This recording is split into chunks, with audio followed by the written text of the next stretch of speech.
আগের দিন দেখেছিলে ফ্রিজেতে মাংস বের করেছিলাম করবো বলে, তো সেটা আবার ফ্রিজেই রেখে দিয়েছিলাম। বললাম যে করবো না, অনেকটাই আছে, একবেলাতে শেষ হবে না। তো সেই মাংসটাই এখন একটুখানি বের করে নিলাম। চলো একটু জল দিয়ে দিই। আর এদিকে দেখো কিছুটা মাংস আবার নিয়ে আসলাম গিয়ে, তার কারণ দুবেলার হবে না, আর রবিবার মানে দুবেলা রান্না করতে ইচ্ছাও করে না। চলো ফ্রিজে যে আদা রসুন পেস্টটা রেখেছি সেটা বের করে নিই।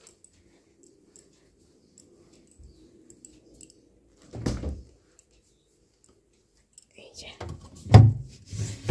ওইখানে দেখছি আদা রসুন পেস্টটা রেখে না একদম জমে গেছে।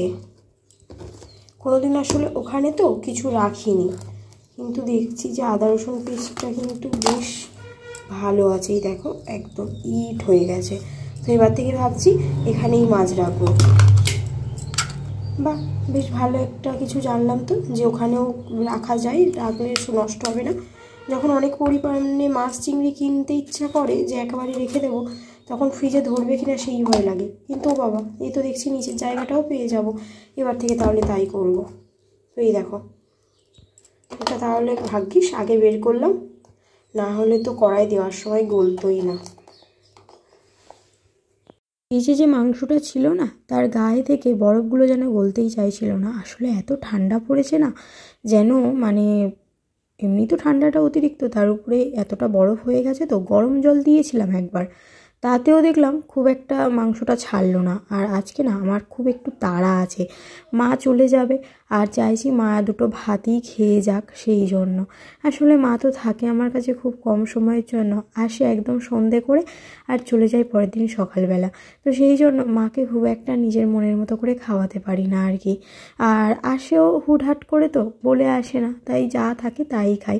কালকে আলুর দম আর লুচি খেয়েছে, আর আজকে ভাবছি যে ফ্রিজে যখন মাংসটা আছে মাংসটাই করব। আর সকালবেলা উঠে একটু বাজারে গিয়ে আর একটু মাংস এনেছি, তোমাদের তো দেখালামই।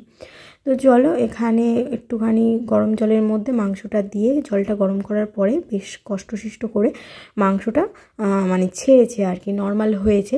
আর এখানে দেখো আমি তেলের উপরে দিয়ে দিলাম তেজপাতা আর শুকনো লঙ্কা ফোড়ন, আর সেই সাথে পেঁয়াজটাও একটু লাল লাল করে ভেজে নেওয়ার পরে কিন্তু দিয়ে দিলাম ওই যে আগের দিন আদা রসুন টমেটো কাঁচা লঙ্কা দিয়ে যে পেস্টটা করে রেখেছিলাম সেটা। তবে যে এটাও খুব একটা নর্মাল হয়েছে সেটাও না। আসলে আমি ভেবেছিলাম রাতে যখন শোবো তখন একটুখানি গ্যাস মানে ফ্রিজটা অফ করে রাখবো, কিন্তু সেটাও আমি ভুলে গিয়েছিলাম, তার জন্যই এই সমস্যা। এদিকে 4 জনের জন্য 4 কাপ চা বসিয়ে দিয়েছি। এদিকে হাজব্যান্ড মা দুজনেই উঠে গেছে, আর শাশুড়ি মাও উঠে গেছে, সেই সাথে ছেলে একটু ধীরে সুস্থে উঠছে আর কি, এমনি জেগে গিয়েছে। আর আমি যখন উঠেছিলাম ওরা সবাই ঘুমাচ্ছিল, আমি আর কিছু বলিনি। রাত্রেবেলা বাসন মেজেই রেখেছিলাম, আর সকালবেলা উঠে যেটুকু কাজ সারার মানে একটুখানি রান্নাঘরটা হালকার উপরে একটু মুছে নিয়ে, গ্যাসটা মুছে নিয়ে রান্নাটা বসিয়ে দিয়েছি। আর আজকে যেহেতু বাজারে গিয়েছিলাম সেই জন্য তখনই যে ড্রেস পরেছিলাম সেই ড্রেসটা এসে আর ছাড়িনি। ওদিকে চাটা একটু ফুটুক, তার আগে টক দইটা একটুখানি ফেটিয়ে নিই। তো কয়েকদিন আগেই টক দইটা এনেছিলাম, তবে ডেটটা দেখেই এনেছিলাম। একবার না এইরকম টক দই আনার পরে আমি এরকম কাগজ থেকে বার করে একটা টিফিন বক্সে রেখেছিলাম। তারপরে সেই টক দইটা আমার আর অতটা খেয়াল ছিল না, 2-4 দিন পরে না মানে এক্সপায়ারি ডেটটা কবে সেটা আমি ভুলে গিয়েছিলাম, তার জন্য কতটা টক দই আমাকে ফেলে দিতে হয়েছিল। তো সেই জন্য আমি এবারে আর ঢেলে রাখিনি। ওই যে পেডিয়াশিওরের যে কিনলে যে এগুলো গিফট দেয় না, যে কৌটোগুলো, তো তার মধ্যে আমি এরকম প্যাকেট সমেত ফ্রিজেতে রেখে দিয়েছিলাম। তাহলে কি হবে বলো তো, আমি ডেটটা দেখে ইউজ করতে পারবো। আর দেখলাম যে ডেটটা আছে, তো সেই জন্য আমি এখানে কিছুটা টক দইও দিয়ে দিলাম। যদিও প্রথম দিকে আমার টক দইয়ের কথাটা মনে ছিল না, তাহলে মাংসতেই একটুখানি মাখিয়ে রাখতাম। তো যাই হোক, এখানে আমি টক দইটা ফেটিয়ে দিলাম। একবার কী করেছিলাম বলো তো, ডিরেক্ট টক দইটা দিয়ে দিয়েছিলাম, কিন্তু তাতে কি হয়েছিল বলো তো, একটু কেমন একটা গুঁড়ি গুঁড়ি মতো হয়ে গিয়েছিল। অনেকক্ষণ কষানোর পরে তারপর সেটা নর্মাল হয়েছিল। ওই যে দুধ কেটে গেলে যেমন একটা হয় না, ঠিক ওই রকম টাইপের হয়েছিল। সেই জন্য আমি তারপর থেকে ফেটিয়ে দিই। তো টক দই মানে যে বাটিতে একটু ফেটিয়েছিলাম সেটাও একটুখানি ধুয়ে দিয়ে দিলাম। দেওয়ার পরে কিন্তু মশলাটা আমার প্রায় হয়ে গিয়েছে। আর একটুখানি টমেটোও দিয়েছিলাম, মনে হচ্ছিলো যেন টমেটোটা একটু অল্পই হয়ে যাবে। আসলে আগের দিনে যে মশলাটা করেছিলাম সেই মশলাটা তো ওইটুকু মাংসের জন্যই করেছিলাম, সেই জন্য আরেকটু টমেটো দিলাম। একটু গ্রেভি না হলে যেন ঠিক ভালো লাগে না। একটুখানি দিলাম গোলমরিচ গুঁড়ো, আর এরপরে কিন্তু দিয়ে দেবো মাংসটা। আর এর মধ্যে ডেলি বেসিসে যেসব মশলাগুলো ইউজ করি সেগুলো সবটাই দেওয়া আছে, যেমনভাবে আমরা কষাই আর কি, যে কোনো মাংস বা ডিমের তরকারি কষানোর সময় যেমনভাবে মশলাটা রেডি করি ঠিক সেইভাবেই করে নিয়েছি।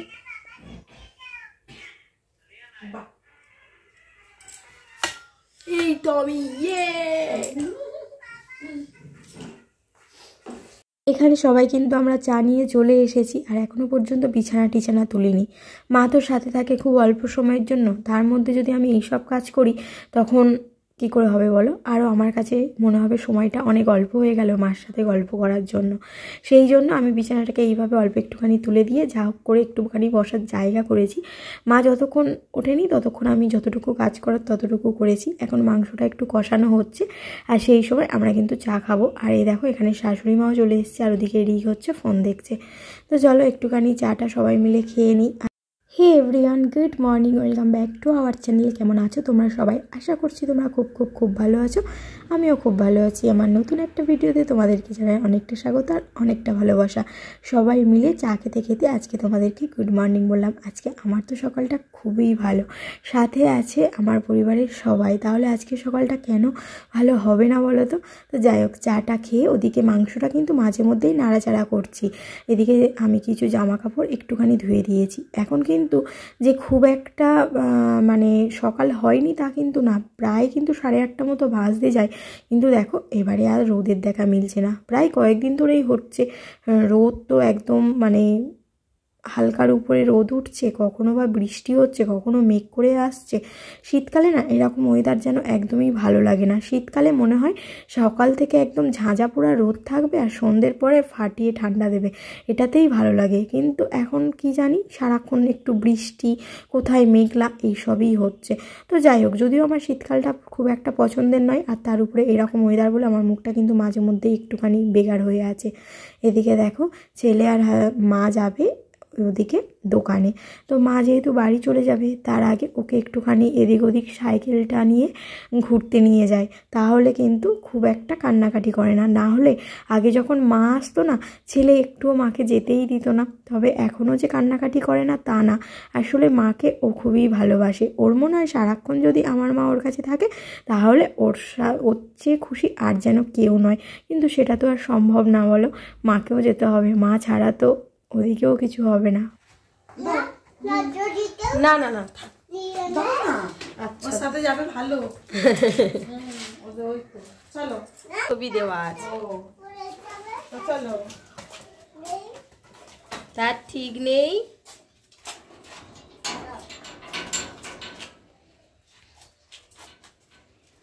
এদিকে আমি চলে এলাম বিছানাটা গোছানোর জন্য। এখন যেহেতু ওরা এখন সবাই বাইরে, তো সেই জন্য আমি ভাবলাম যে এই ফাঁকেই কিন্তু বিছানাটা গুছিয়ে নিই। আর আজকে কিন্তু সকাল সকাল মনটা একটু খারাপ আছে, যেহেতু মা চলে যাবে। কিন্তু কি বলো তো, ভাবছি যে এই এতে কিন্তু সমস্ত কাজগুলো আমার হয়ে গেল, সারাদিন কিন্তু সেইভাবে আর কোনো কাজ নেই। তো চলো বিছানাটা এখন গুছিয়ে নিই। আর ওদিকে কিন্তু মাংস তরকারিটা আমার একদমই হয়ে গেছে, আর একটু ফোটানো হয়ে গেলে তারপর গরম মশলা দিয়ে মাংসটা নামিয়ে নেব। তো যাই হোক, সকাল সকাল যদি রান্না হয়ে যায় তাহলে কিন্তু সারাদিনে মনে হয় যে অর্ধেকের বেশি কাজ আমার হয়ে যায়। যদিও ছেলের সকালেই স্কুল থাকে, সেই জন্য আমার রান্নাটা প্রায় সকালেই বেশিরভাগ টাইম হয়ে যায়। যাই হোক, এখানে একদম কুয়াশা কুয়াশা হয়ে আছে, তবে একটুখানি জানালাটা আমি খুলেই দিলাম। তবে বেশিক্ষণ জানালাগুলো খুলে রাখাও যায় না, এত প্রচণ্ড হাওয়া দিতে থাকে উত্তর দিক থেকে, আর আমাদের ঘরের সমস্ত জানালাগুলো না উত্তর দিকে। তো সেই জন্য বেশিক্ষণ জানালাগুলো খুলে রাখা যায় না। তবে ছেলে যখন স্কুলে যায় তখন ও স্কুলে যাওয়া থেকে স্কুল থেকে ফেরা পর্যন্ত সারাদিনই জানালাটা খোলা থাকে। আর যখন বাড়ি থাকে তখন কিন্তু মানে ওই ঘন্টাখানেক ঘন্টা দুয়েক জানালাটা খুলে আবার বন্ধ করে দিই।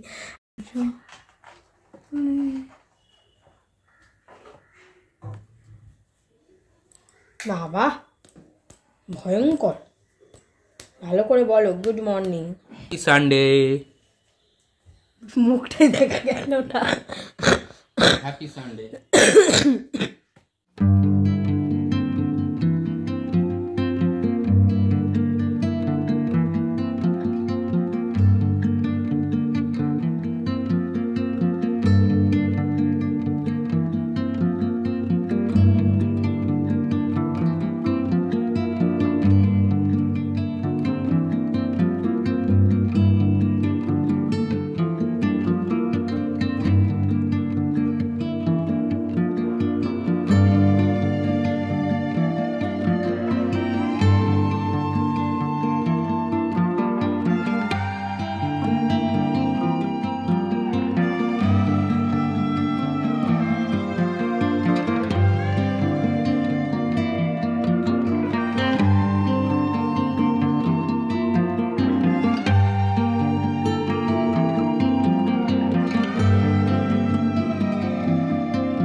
কি হয়েছে? আবার আসবো।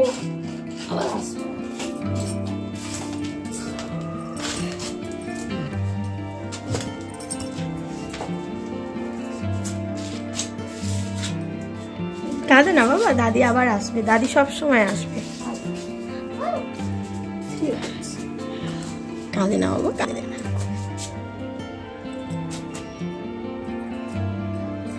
আমরাও যাবো তো মাঝে মধ্যে, বিকালে যাবো তো, গিয়ে দাদিকে দেখে আসবো, ঠিক আছে?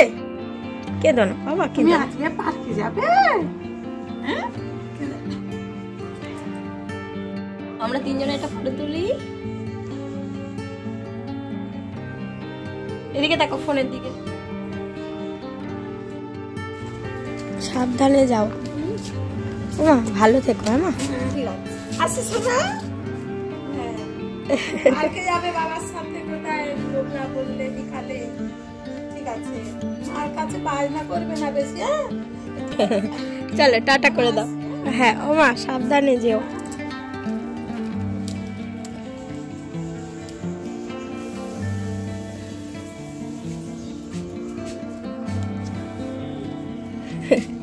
হ্যালো মা,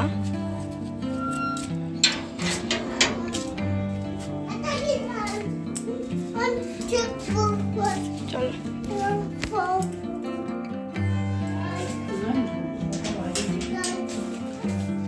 এবার দেখো ড্রেসটা চেঞ্জ করে নিলাম, ঘর ঝাড় দেওয়া তো হয়ে গেছে, এবার ভাবছি ঘরটা মুছবো, তার আগে ঘরটা একটুখানি গুছিয়ে নিই।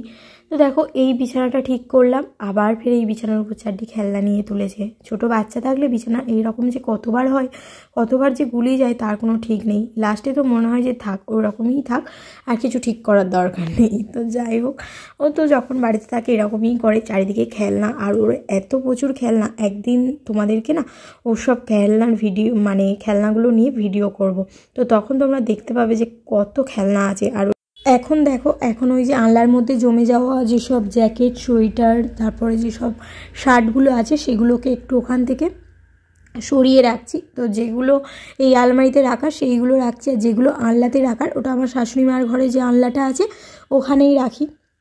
আমার এই যে আনলাটাতে খুব একটা জিনিসপত্র রাখা হয় না, ওই যে মাঝে শুধু একটা স্টাডি টেবিল দিয়ে ওর সমস্ত যে বই খাতা সেইগুলোই রাখা হয়, তো ওই হিসাবেই ওটা আমি ব্যবহার করি। তো এখানে দেখো আমার ঘর মোছা হয়ে গেছে, এবার একটুখানি রান্নাঘরটা আরেকবার মুছে নিচ্ছি। এই যে রান্নার পরে না রান্নাঘরটা আরেকবার যদি মোছা হয় তারপরেই মনে হয় যে রান্নাঘরটা একদম পরিষ্কার আছে, তো সেই জন্য। তো চলো বন্ধুরা, আজকে এই ছোট্ট ভিডিওটা এখানে এন্ড করছি। ভিডিওটা যদি তোমাদের ভালো লাগে তাহলে অবশ্যই তোমরা লাইক করো, কমেন্টের মাধ্যমে জানিও, আর দেখা হচ্ছে পরের দিন আরও ইন্টারেস্টিং ব্লগের সাথে। ততক্ষণে তোমরা সবাই ভালো থেকো, সুস্থ থেকো। এখনকার মতো সবাইকে টাটা।